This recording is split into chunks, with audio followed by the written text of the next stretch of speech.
ओम शांति 29/7/2025।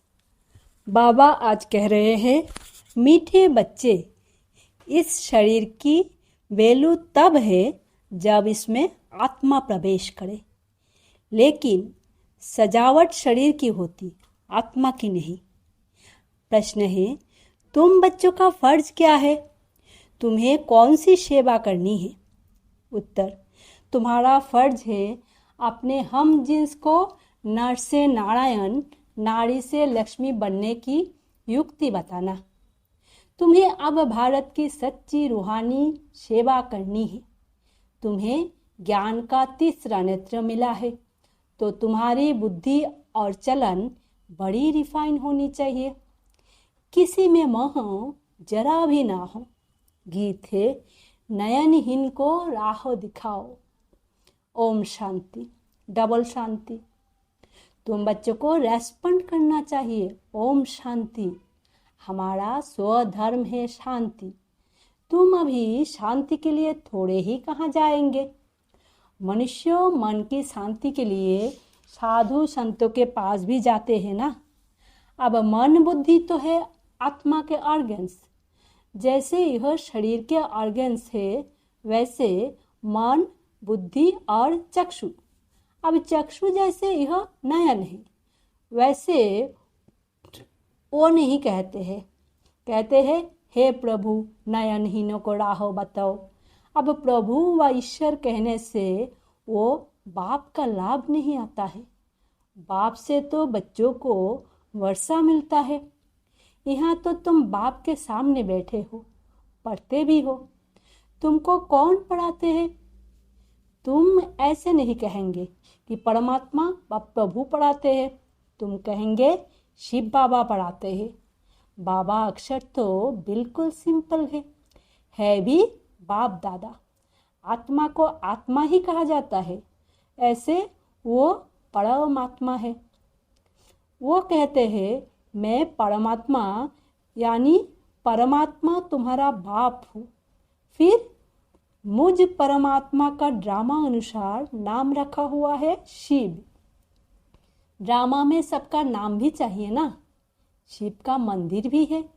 भक्ति मार्ग वालों ने तो एक के बदले अनेक नाम रख दिए हैं और फिर ढेर के ढेर मंदिर बनाते रहते हैं। चीज एक ही है। सोमनाथ का मंदिर कितना बड़ा है, कितना सजाते हैं। महलों आदि की भी कितनी सजावट रखते हैं। आत्मा की तो कोई सजावट नहीं है। वैसे परमात्मा की भी सजावट नहीं है, वो तो बिंदी है। बाकी जो भी सजावट है वो शरीरों की है। बाप कहते हैं, ना हमारी सजावट है, ना आत्माओं की सजावट है। आत्मा है ही बिंदी। इतनी छोटी बिंदी तो कुछ पार्ट बजा ना सके। वो छोटी सी आत्मा शरीर में प्रवेश करती है तो शरीर की कितने प्रकार की सजावट होती है। मनुष्य के कितने नाम हैं। किंग क्वीन की सजावट कैसे होती है। आत्मा तो सिंपल बिंदी है। अभी तुम बच्चे ने यह भी समझा है, आत्मा ही ज्ञान धारण करती है।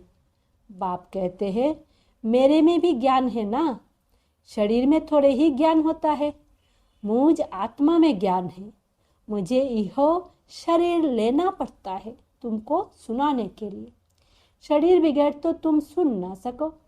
अब यह गीत बनाया है, नयनहीनों को राह बताओ। क्या शरीर को राह बतानी है? नहीं, आत्मा को। आत्मा ही पुकारती है। शरीर को तो 2 नेत्र है, 3 तो हो ना सके।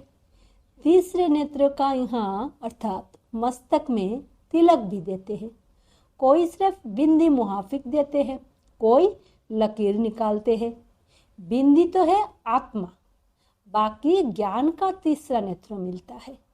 आत्मा को पहले यह ज्ञान का तीसरा नेत्र नहीं था। कोई भी मनुष्य मात्र को यह ज्ञान नहीं है, इसीलिए ज्ञान नेत्रहीन कहा जाता है। बाकी ये आंखें तो सबको है। सारी दुनिया में कोई को यह तीसरा नेत्र नहीं है। तुम हो सर्वोत्तम ब्राह्मण कुल के। तुम जानते हो भक्ति मार्ग और ज्ञान मार्ग में कितना फर्क है। तुम रचता और रचना के आदि मध्य अंत को जानकर चक्रवर्ती राजा बनते हो। जैसे ICS वाले भी बहुत ऊंचा पद पाते हैं, परंतु यहाँ कोई पढ़ाई से MP आदि नहीं बनते हैं। यहाँ तो चुनाव होते हैं, वोटर्स पर MP आदि बनते हैं। अभी तुम आत्माओं को बाप की श्रीमत मिलती है और कोई भी ऐसे नहीं कहेंगे कि हम आत्मा को मत देते हैं। वो तो सब है देह अभिमानी। बाप ही आकर देही अभिमानी बनना सिखलाते हैं। सब है देह अभिमानी। मनुष्य शरीर का कितना भपका रखते हैं। यहाँ तो बाप आत्माओं को ही देखते हैं। शरीर तो विनाशी, व्हाट नॉट ए पेनी है।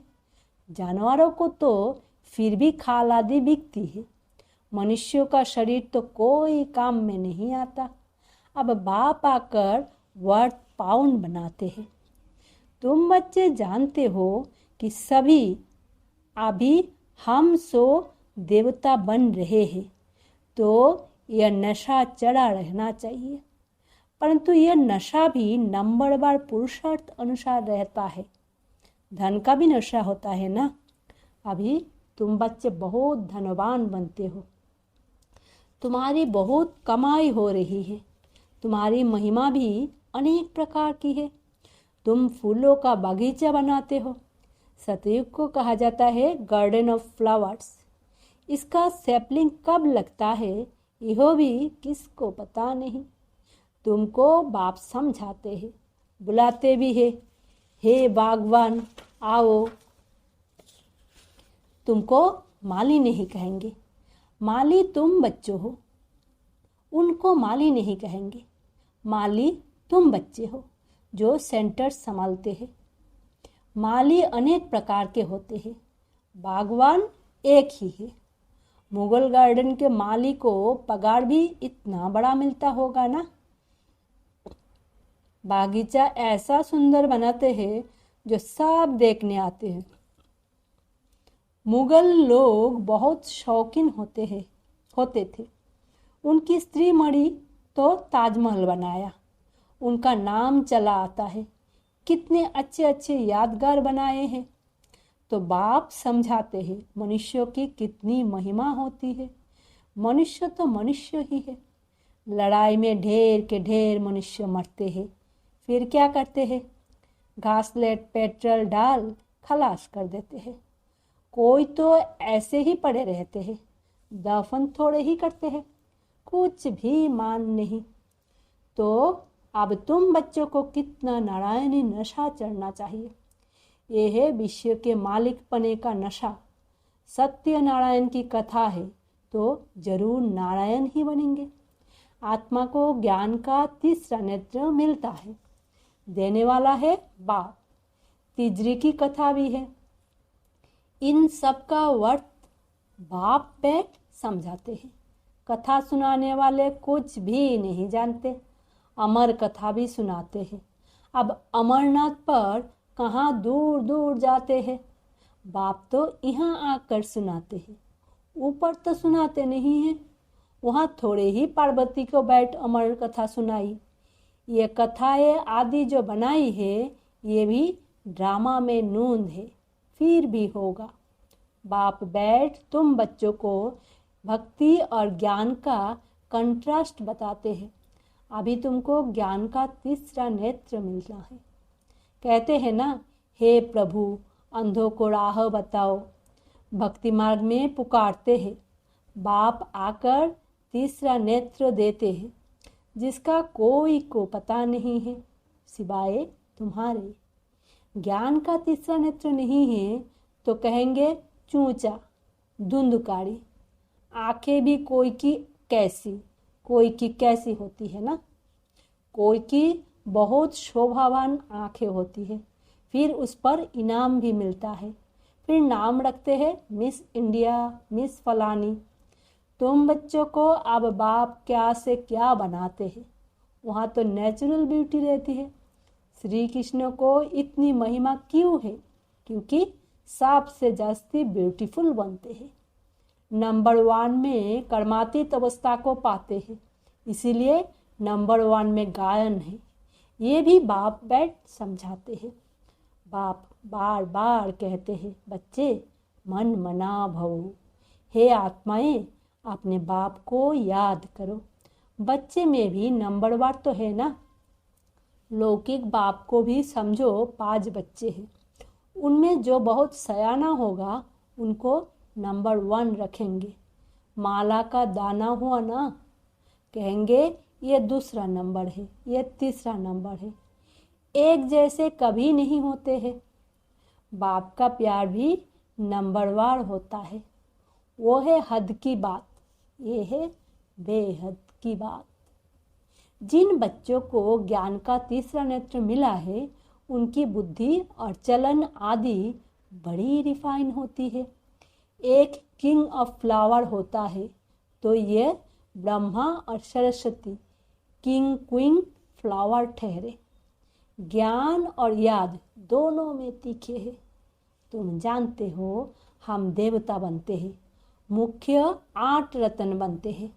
पहले पहले है फूल, फिर युगलदाना ब्रह्मा सरस्वती, माला सिमरते हैं ना।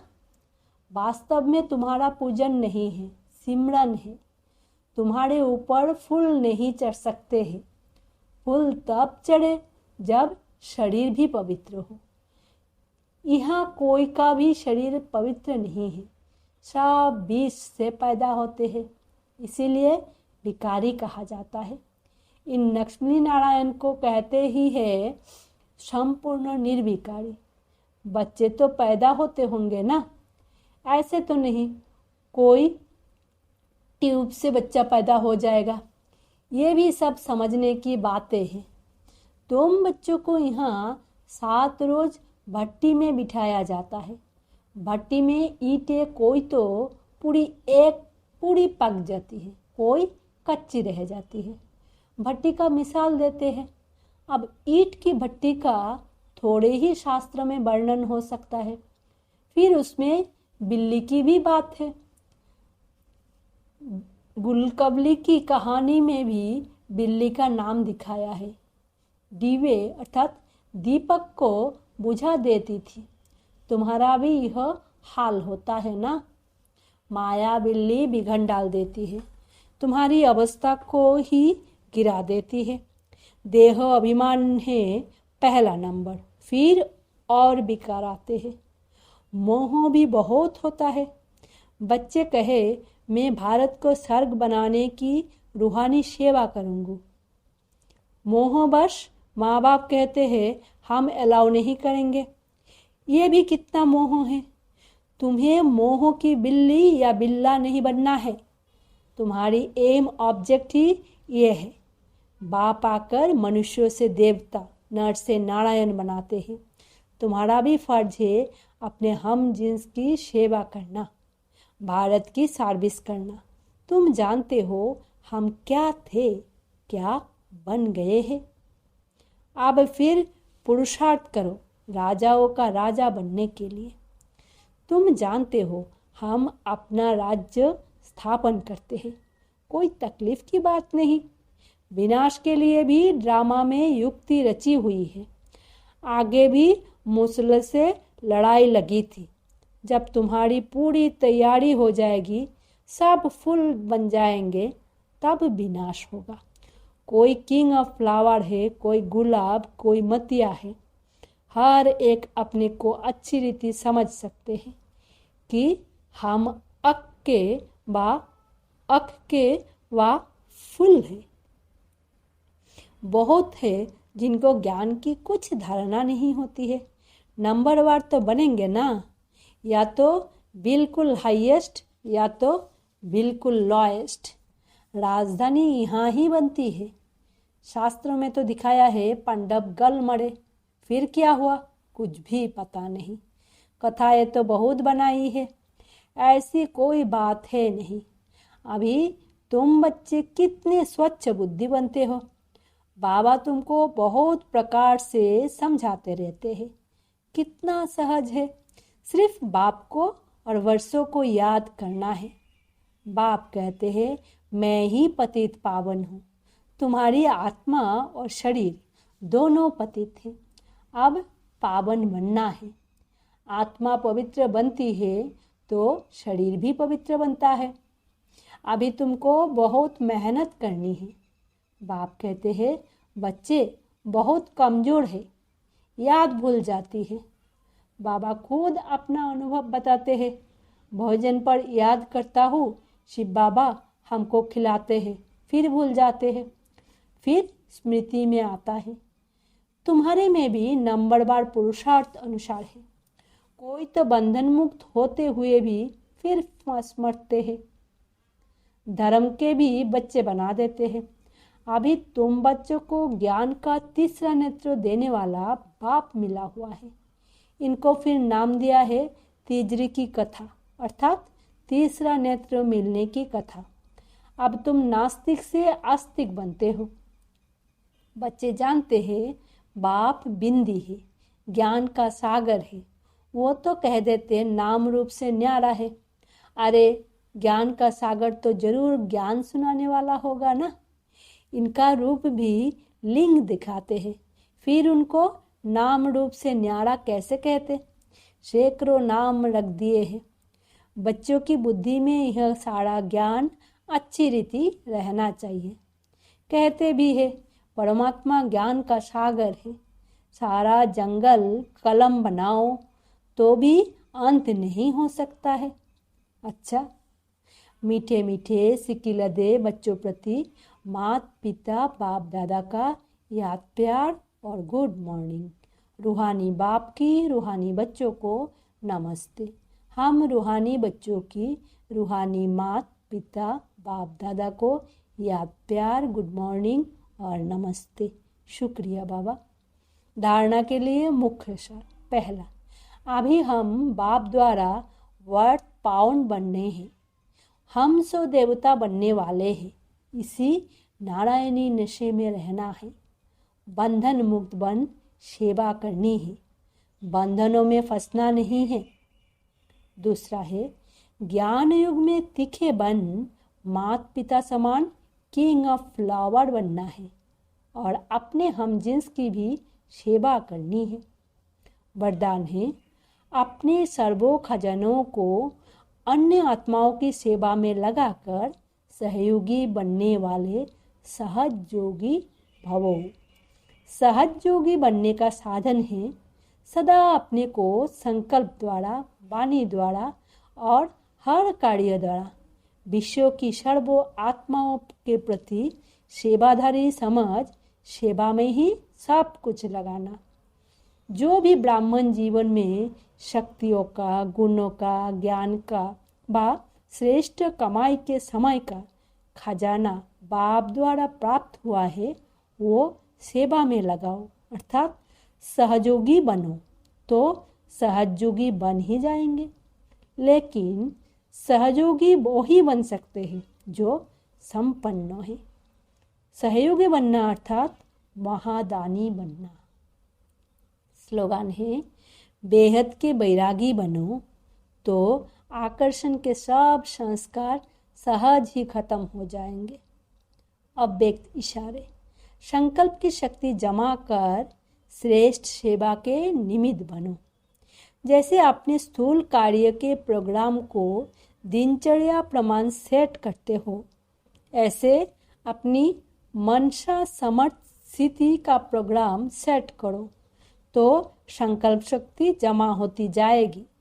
अपने मन को समर्थ संकल्पों में बिजी रखेंगे तो मन को आप सेट होने का समय ही नहीं मिलेगा।